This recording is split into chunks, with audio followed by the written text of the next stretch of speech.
inyo ng person mo, may healing process, no? Nasa healing process kayo ng person mo, no? Nagkaroon ng union, ng pagkakaisa for some of you, right? No? And right now, together, you are in a healing process. Mas, kumbaga, parang sasabihin natin na, sabi nga, di ba, may new beginning for some of you with your person, right? No? So, syempre, of course, kailangan dito may healing, no?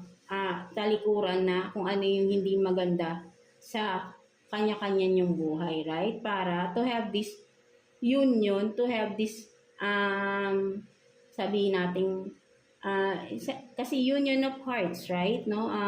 Para magkaisa kayo at magkasundo kayo ng iyong person dito, right? No? May mga kailangang i-heal for some of you, no? So, may union na magaganap, may pagkakaisa, no? May balikan for some of